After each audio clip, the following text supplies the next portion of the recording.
वाचनाची आवड ज्यांना, गाव शिवार साथ घाली त्यांना, मराठी कथायन आमचं चॅनल सबस्क्राईब करा आणि हा व्हिडिओ शेवटपर्यंत पहा. आणि पाटील नामाला घेऊन नांदलापूरला गेला. एक वकील करून त्यानं खटला भरला. 4,000चं दागिने घेऊन गेलेली सून परत आली नाही आणि कमळानं तिला सासरी येऊ दिली नाही. आनंद पाटलानं फिर्याद गुदरली. सईला या खोऱ्यात राहू द्यायची नाही असा निश्चय केला. नाहीतर तिला घरी आणून या घरात शेण काढायला लावून तिचा तो ताठा उतरवीन तरच पाटलाची अवलाद असा आनंदरावानं निर्धार केला. समन्स लागल्या आणि एक नवा प्रसंग सईवर गुजरला. सईला 4 मुंड्यात चित करीन तरीची काळ्याची अवलाद असं म्हणून नामानं डिरकी फोडली. धन्यवाद. नमस्कार मित्रो. साहित्यरत्न लोकशाहीर अण्णाभाऊ साठे यांच्या केवड्याचं कणीस या गाजलेल्या कादंबरीचं क्रमशः वाचन आपण करतो आहोत आणि आता आपण शेवटाकडे निघालेलो आहोत. हा शेवटचा 9वा भाग मी आपल्यासमोर वाचतो आहे. केवड्याचं कणीस भाग 9. आणि सईचा खटला नांदगावच्या कोर्टात उभा राहिला.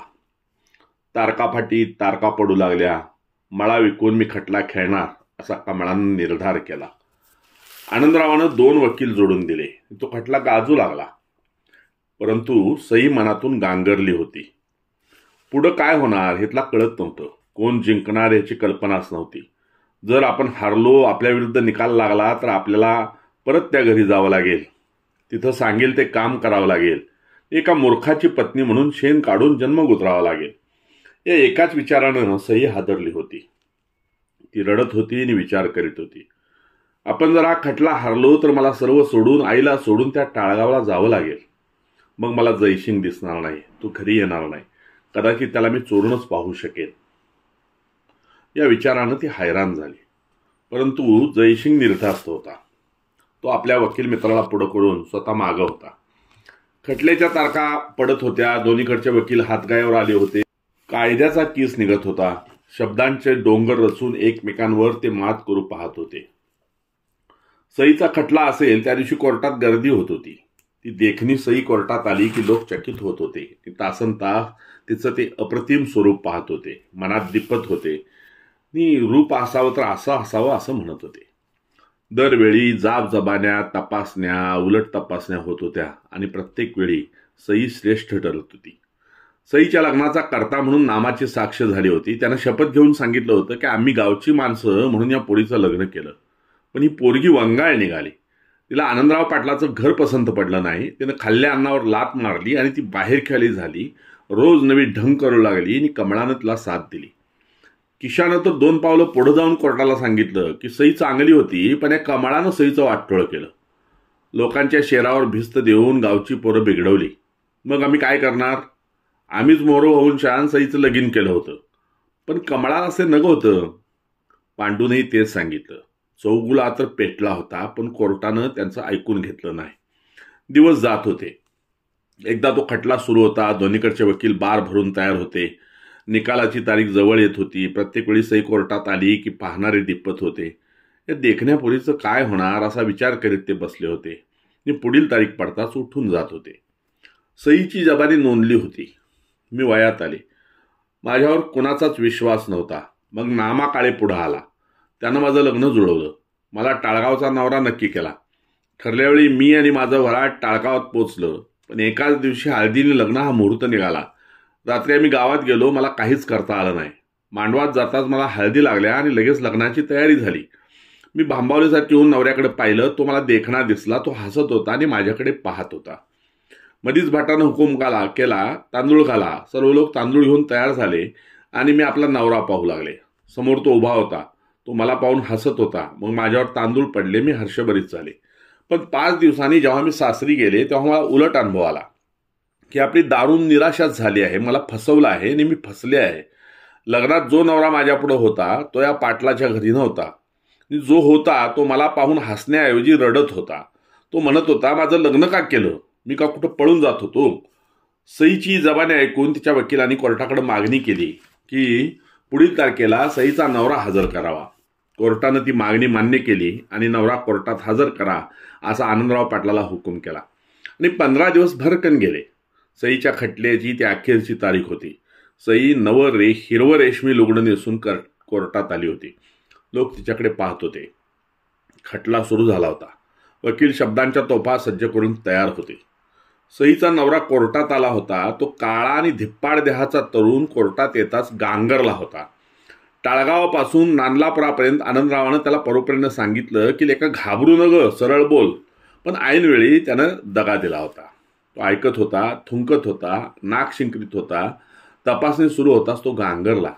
सईचा वकील म्हणाला, नवरदेव, ही बायको कुणाची? वकिलानं सईवर बोट रोखलं आणि नवरा म्हणाला, तो ते देव जाणे, मला काय ठावं. ही बाई तुमच्या घरी आली होती का? एकदा आली होती सरकार. मग ती परत का गेली? मी रडतो म्हणून बापानं तिला परत घालवली. कशी घालवली? बैलगाडी जुंपून. तुम्ही का रडला? ते देवाला ठावं. तुमचं लग्न कधी झालं?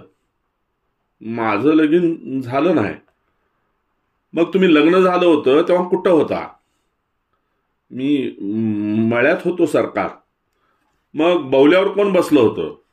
कोणीतरी पाहुणा होता. ते ऐकून कोर्टात हाशा पिकला.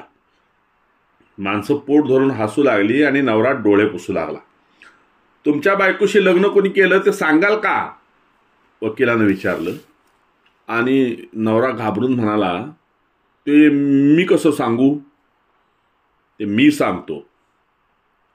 त्या लग्नात जो नवरा म्हणून उभा होता तो मी. मला 500 रुपये देऊन आनंदरावानं नवरा केला. हळदी लावल्या, तांदूळ टाकले. तेव्हा हीच मुलगी म्हणून माझ्या शेजारी बसली होती. तेव्हा या मुलीवर म्हणजे या बायकोवर माझा हक्क आहे आणि तसा माझ्याकडे पुरावाही आहे. तो कोर्टानं पाहावा आणि ही मुलगी मला द्यावी. जयसिंगनं एक कागद कोर्टात हजर केला. त्यात, श्री जयसिंगराव, तुम्हाला 500 रुपये हवे असतील तर तुम्ही माझं एक काम करावं, म्हणजे माझ्या दारी माझ्या मुलाच्या लग्नात नवरा होऊन उभं राहावं. तांदूळ पडले की आपले 500 रुपये घेऊन जावं, असा मजकूर लिहिला होता. तो सर्व प्रकार पाहून आणि ऐकून कोर्टा हसत होतं. नवऱ्याच्या देव जाण्या या पालोपदानं लोक हसून लोळत होते आणि आनंदराव पाटील मनात चरफडत होता. नामा, किशा, पांडा, कोंडिबा, चौले मनानं खचले होते. आणि जयसिंग, सई ही माझी कायदेशीर पत्नी आहे, ती मला मिळावी म्हणून उभा होता. सईचे वकील गरजले. आनंदरावानं कोर्टाची फसवणूक केली आहे, तेव्हा हाही एक गुन्हा कोर्टानं नोंदवावा आणि अशा गुन्हेगाराला शासन करावं. सईशी जयसिंगाचं लग्न झालं आहे ते सरकारनं मान्य करून तिला सुखी करावे. अखेर कोर्टाने आपला निर्णय दिला. सईनी जयसिंग याचं लग्न कायदेशीर ठरवलं आणि खोटा खटला भरला म्हणून आनंदरावावर खटला भरण्याची अनुमती दिली. नामा, किशा, पांडा यांनी खोट्या साक्षी दिल्या म्हणून त्यांनाही गुन्हेगार ठरवलं आणि कोर्ट उठलं. आनंदराव आपल्या मुलाला घेऊन फणपरत गावी निघाला आणि जयसिंग सईला घेऊन सगुणाकडे गेला. सगुणा, जाधव यांनी वधूवरांना आशीर्वाद दिला. कमळाचा आनंद तर गगनात मावत नव्हता. ती विजयी झाली होती. तिला चांगला जावई मिळाला होता. तिच्या सईचं फुटलेलं नशीब सांधलं होतं. आता आपण मुक्त झालो. आपल्या डोक्यावरचं ओझं दूर झालं. मी कधीही मरेन या निश्चयानं ती आपल्या गावाकडे निघाली. तिच्या मागून सई चालत होती. जयसिंगी निघाला होता. कमळा ओढीनं पुढं पावलं टाकत होती. तिला इतका आनंद झाला होता की ती सर्व काही विसरली होती. माझ्या सईचं चांगलं झालं. तिच्या मनासारखा नवरा मिळाला. ज्यानं 5 वर्षापूर्वी तिच्याशी लग्न केलं तोच शेवटी तिला मिळाला. केवढा हा दैवाचा चमत्कार, असं म्हणत ती आपल्या घराकडं, आपल्या माळ्याकडं धावत होती आणि तिच्या मागून सई चालत होती. पण तिचा जीव जयसिंगात गुंतला होता. ती पुढे जाऊन पाय गाळत होती. चालता चालता जयसिंग जवळ जाऊन म्हणाली, चला की, आई मोहरं गेली. सई, तो म्हणाला. काय? ती हुंकारली. आता एवढी घाई का? घरला जायचंय. जाऊ की, तो म्हणाला.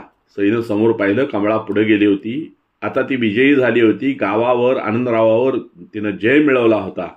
तिच्या पायात गती भरली होती. सई म्हणाली, आज तरी आमच्या घरी वस्ती करणार का पळणार? आता मला पळता येणार नाही. काय करणार? आता हे केवड्याचं कणीस उशाला घेऊन निजणार. बाकी तुमचं बाकीत खरं ठरलं. कसलं? त्यानं विचारलं. की मी सासरी जाणार. खरं आहे, मी कधीच खोटं बोलत नाही आणि जे जे मी बोललो आहे ते सर्व खरं ठरणार आहे, तो म्हणाला. आणि सई अंगावर काटा शिवरल्यासारखं करीत म्हणाली, तुमचं सारं खरं ठरू दे, पण मला ती 5 मुलं एवढी नको, नाहीतर मी मरून जाईन. 1 मुलगी आणि 1 मुलगा बास. बरं तसं होईल असं म्हणून तो हसला. सई त्याच्याबरोबर चालत होती. चालता चालता त्याच्याकडे पाहत होती. तो चमत्कार तिला अघटित वाटत होता. पुढं माळा दिसत होता, तो जवळ येत होता. त्या अफाट माळावर ती भव्य दिसत होती आणि सई हसत होती. धन्यवाद. आपण सर्वांनी ही कादंबरी शेवटापर्यंत ऐकली याबद्दल गावशुवार यूट्यूब चॅनल आपला आभारी आहे.